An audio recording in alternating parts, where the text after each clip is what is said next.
akan mengkritik orang kaya. Kenapa? Karena mereka orang sukses. Ya, tapi kenapa? Karena kamu, apalagi yang lebih miskin, akan dianggap ngiri. Ngiri tanda tak mampu.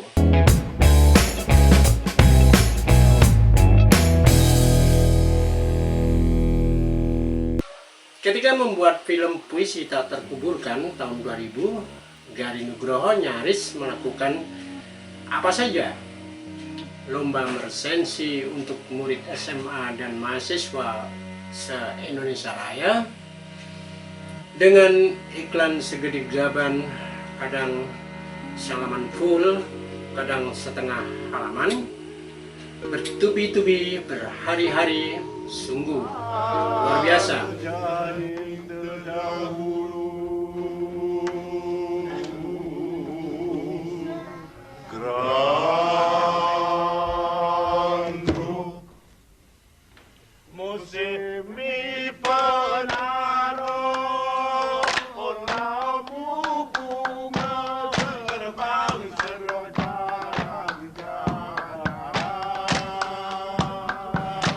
Pada saat bersamaan, Lesmana memproduksi film Petualangan Sherina dengan sutradara Riri Reza. Film anak-anak dengan newcomers Sherina Munaf, Itu Aku Penyanyi Cilik, bersama debutan dari teater seperti Budet Kartarejasa dan Jaduk Karyanto. Film ini tak sebagaimana Puisi Tak Terkuburkan, promosinya kalah jauh dibanding budget promosi film Garin. Harus saya katakan juga kedua film ini tersebut sudah selesai secara finansial. Keduanya, Garin dan Mira, sama-sama jagoan dalam mencari donasi ataupun sponsorship. Yang jika film tersebut jeblok di pasar, keuangan mereka baik-baik saja. Tapi film Petualangan Sherina juga baik-baik saja di pasar.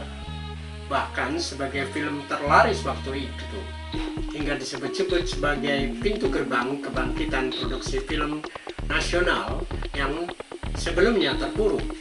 Kalau film Garin sudah bisa diduga selalu jeblok, kecuali film perdananya Cinta Dalam Sepotong Roti yang agak lumayan. Namun senyampang itu, apakah film Gari Nugroho kemudian kita nilai buruk? Kita siapa?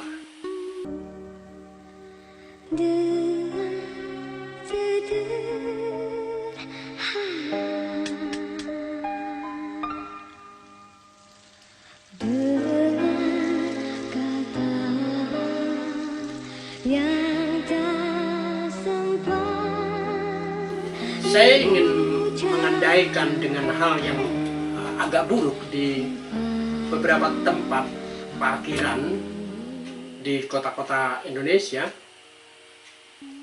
Tidak sedikit kita jumpa seorang tukang parkir yang nyebelin, ialah ketika berlaku ramah pada yang punya mobil dan terkesan cuek pada pemilik sepeda motor. Ia lupa status pekerjaannya sebagai tukang parkir.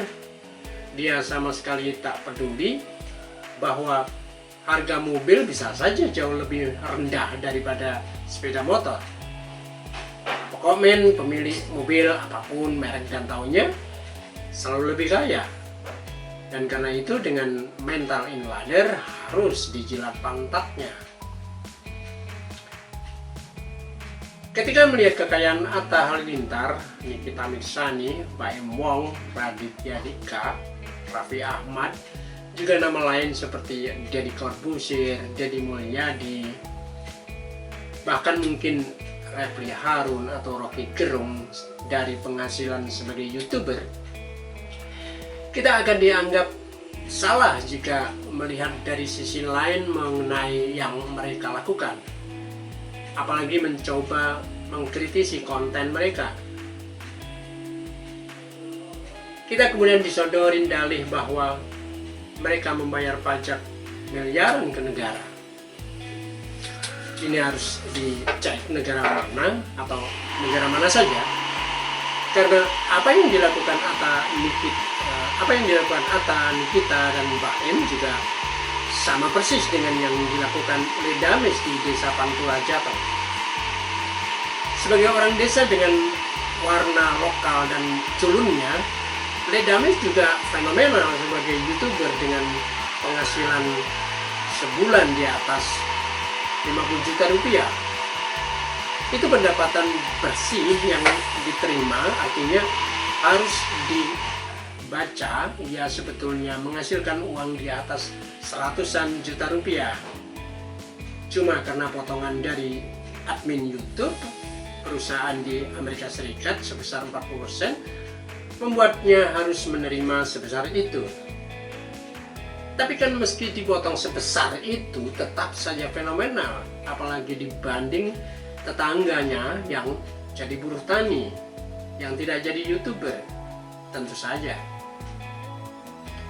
Jangankan Atta Halilintar yang penghasilan bersihnya bisa puluhan, bahkan mungkin ratus miliar dalam sebulan, Ledames saja dengan penghasilan masih di bawah 100 juta per bulan sudah bisa mengembangkan sayap usaha.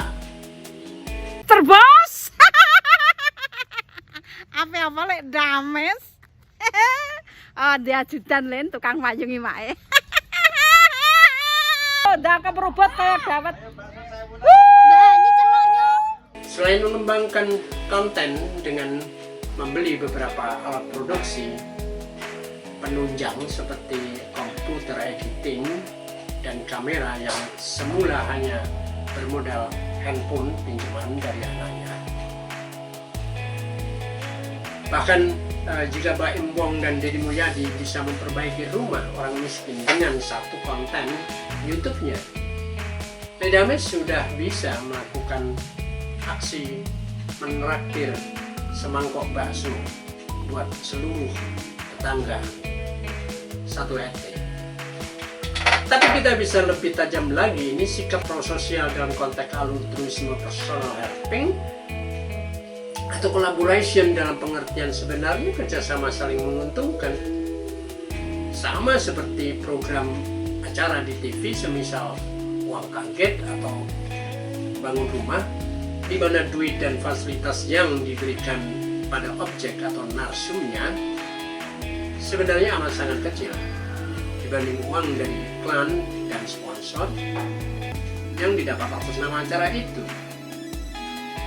Bahkan bisa lebih dibanding penyanyi bintang sebagai host. Dalam hal ini, pengembangan usaha, membuka lapangan kerja, dan lain sebagainya adalah wajar. Ketika kedikdayaan ekonomi seseorang meningkat, aneh jika tidak itu juga yang dilakukan Raditya Dika atau Raffi Ahmad yang beli klub sepak bola, sebagaimana Kaisang Pangarep juga membeli klub sepak bola. Jangan lupa Kaisang juga ngumpulin modal dari hobi ngevlognya. Emang berapa sih ininya? Sewa ginian berapa? Sewanya 1 juta sehari.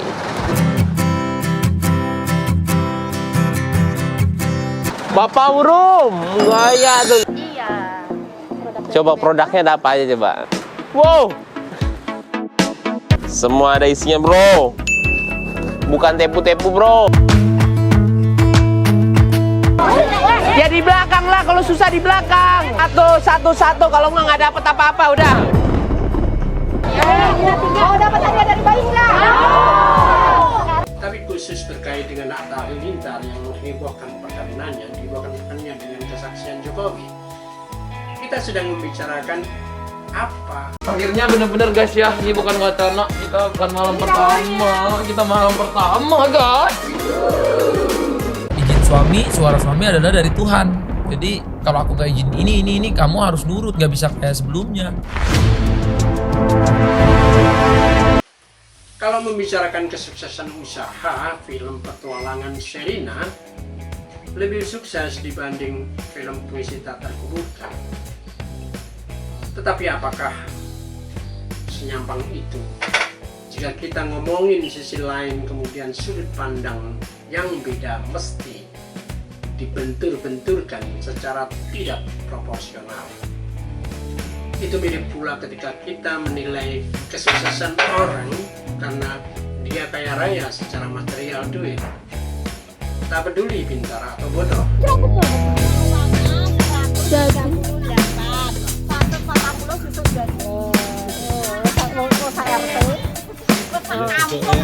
Kampung mantap. Jadi baksonya Pak Min murah mau 3.000, enak. Bakso apa Pak? Baca apa bukan?